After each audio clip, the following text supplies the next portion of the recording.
All right. Let's Okay, talk moving mortgage. on. Let's talk Melissa's Monday Mortgage Minute On Tuesday.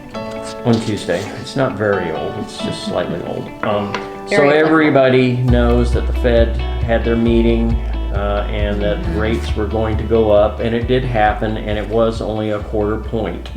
That didn't have much of an effect on the stock market. They kind of shrugged that off because everybody knew it was coming. We knew it was coming. We're talking about it Yeah, for months and knew it months. was coming. However, the interesting thing that came out of it was the Fed stated they plan to hike rates 7 more times this year. This year.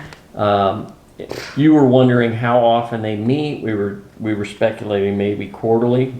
The answer is 6 more routine meetings on their 2022 calendar. This means we can expect at least 0.25 hike in 5 of those meetings and a 0.50 or higher on the 6th meeting, the last one of the year. Okay. This would put the fund rate about 2.50.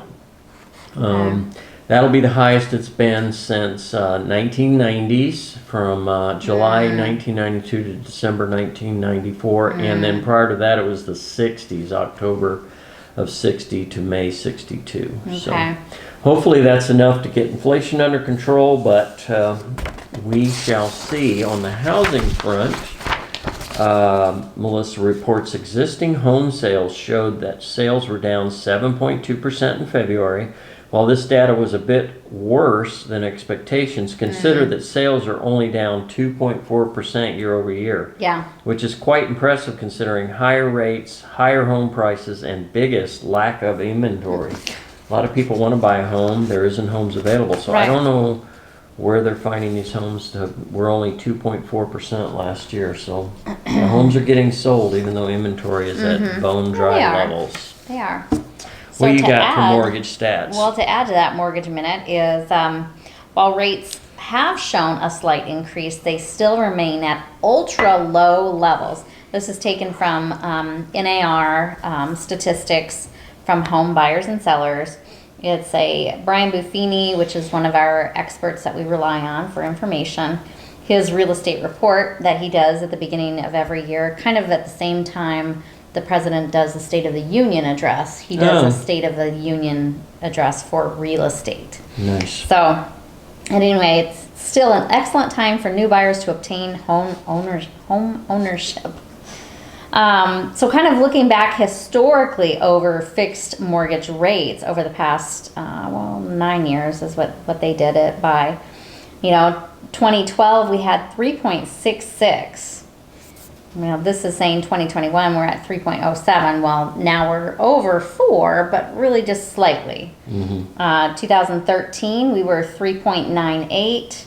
2014 4.17. Wow, 2018. So yeah, jump forward 2018. 4.54. Yeah, 4.54% APR rate. So we're still in that same neighborhood, folks. Let's not panic. Right. So you go ahead and get a interest rate right now at 4.2, let's say, because that's what you qualify for. Here in a year or two, when you see rates kind of tick down, you do a refinance. Yeah, as long as you're going to stay in the home, just do the math on what the payoff is. It's usually a couple of years to make it worthwhile, and as long as you're going to be in the home for 2 years or more, then it's worthwhile to do it. Right. If you're not, then just stick with the rate you've got, and you'll get into the lower rate when you buy your new home. Right. So when you refinance, there are some fees, and that's what Robert's referring to, is there are some fees to refinance. You've got to have an appraisal a lot of times, and there's some upfront fees. Sometimes, not always. Although sometimes those are pretty low because they've got the desktop appraisal now, which is really saving a lot of people money. Slick. And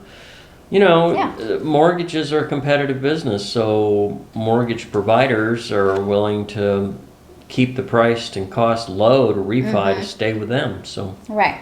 So if you're looking at that cost and you're saying, well, it's going to cost me $2,000 to do the refinance, but if you're saving $200 a month, it may still be worth it. Yeah, absolutely. So, chances are you won't be saving $200 a month, but you'll be saving a good amount. You never know. It could be. So 87% of buyers are still financing their home purchase. So when you hear cash is king, not so much.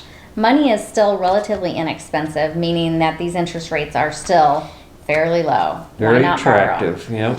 13% was the typical down payment. We've kind of highlighted that before.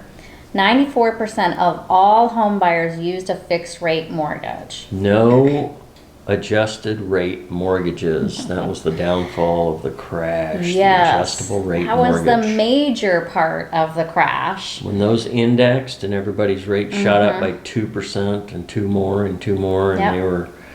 they were at 8% before they knew it. It was, Yeah. Yeah. It was a formula for disaster, and it happened. Yep.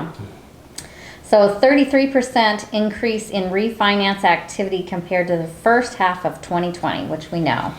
You know, obviously over the past year and a half, rates have been lower, so refinancing And people are is... seeing them ticking up, so they're jumping at it before it gets too far out of reach. And people So- are saying, well, we're not finding that perfect home for us to buy, so let's stay in our current home, refinance, and maybe get some of the equity out to make our current home the perfect home.